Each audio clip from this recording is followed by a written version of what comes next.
'Tis me. Look'st thou again, or I shall return anon. I'm quite sure the iron was left on.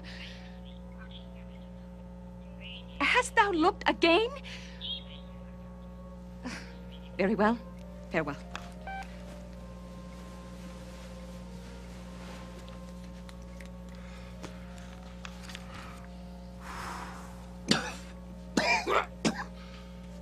The laws of this room, both written and spoke, prohibit the foulness and spreading of smoke.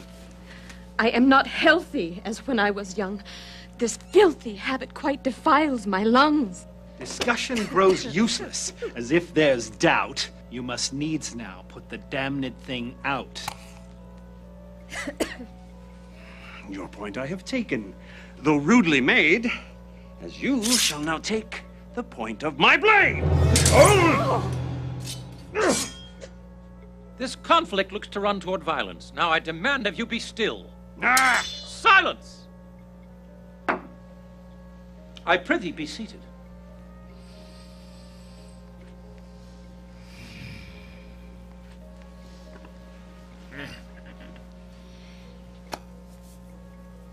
And now, who deigns to be the first to speak?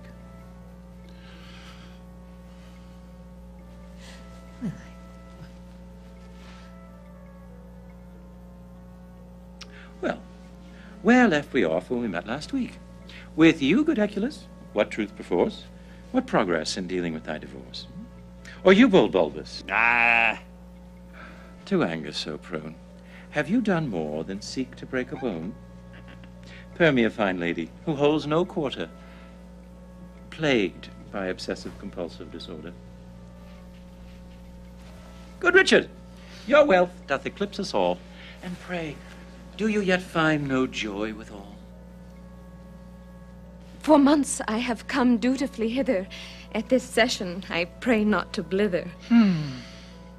Each week at this time, this chair you sit on, to speak of your childhood and carry on, plumbing the depths of your mental duress, and how compulsively you do obsess. With pitiful tears do your eyes glisten. I do not judge you. My job's to listen. I fear a sudden alienation, yet I pay you for validation. Then shall you have it with my incentive.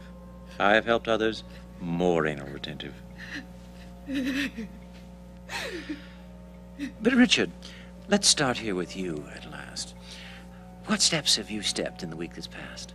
I feel I've made headway since last we met. Have you overcome your impotence yet? I have made some progress at personal cost. But that finish line is still to be crossed. What were we discussing? Where did we leave? You had asked for Prozac, I do believe. True. There was lately a pulling of rug from under my life. I did seek some drug. But now I decry my request for sedation. There's something better. This conversation should now turn like spring upon fresh new looks. For a large store I have seen doth sell books, and scribes have set down in those I did find self-help techniques for controlling the mind. To ponder one's life like gazing at stars, to find women from Venus, men from Mars, or relations that fail before one touch, with men who love women who love too much. Books recommended by one named Oprah, and writ by such men as Deepak Chopra. You seek my counsel, my wisdom of age. Thinkst thou can find self-same upon the page? In sessions expensive on you I have leaned. Here's an example of what I have gleaned. I've learned I am man, quite flawed, impure. Yet of that somehow I've always been sure. We men are to sweat, to cry, yea, to weep, to curl quite fetally whilst we do sleep. Men speak in gruff tones with bodies smelly, but must expose our soft underbelly.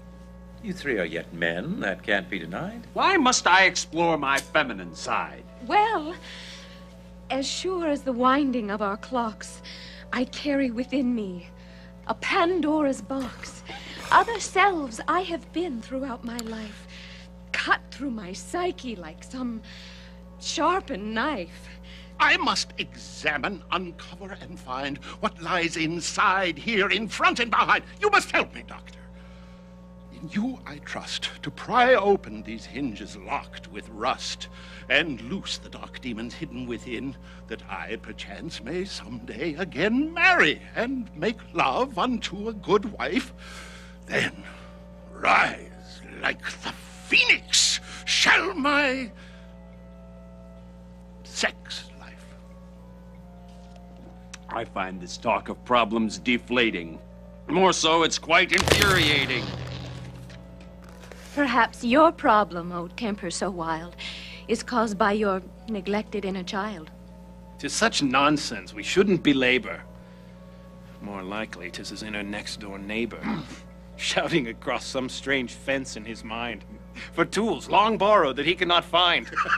Or his inner maidservant, perhaps, and instead, who cannot sweep away the dust in his head. Your words sound clever as you sit talking, but Bulbous knows well the sting of mocking, and what to do now, all broken of heart, but to unleash my blade and slice you apart. Where be thy sword?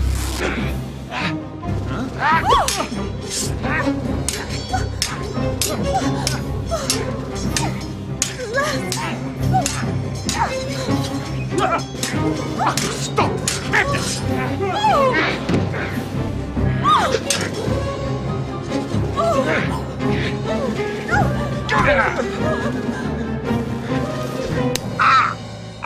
Did not your mothers to you both implore? Swordplay is never to be held indoors.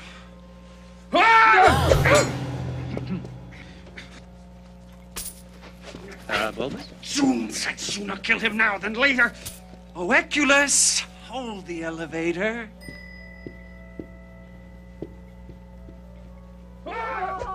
For a hasty departure, I give my thanks, as they're not the only patients in my ranks. So, the healing of hearts and minds and loins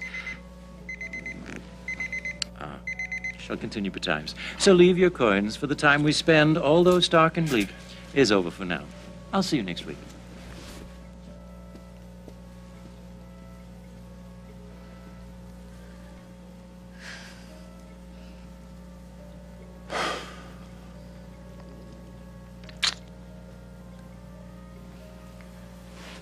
Well,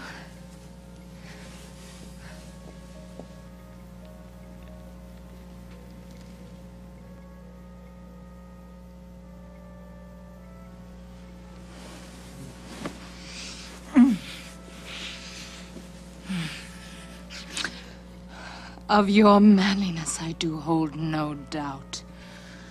Methinks the plant doth begin to sprout.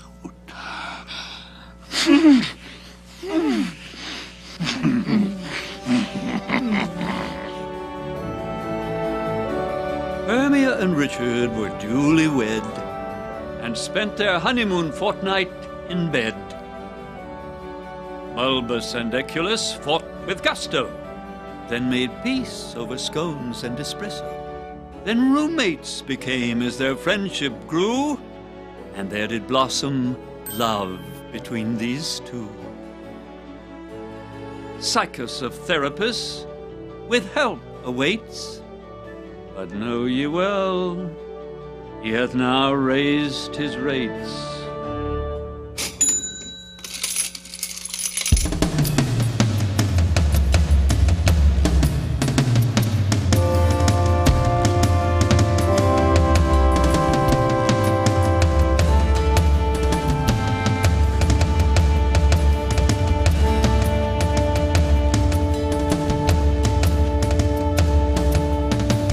Such pain, such angst, such family strife, from and between each other.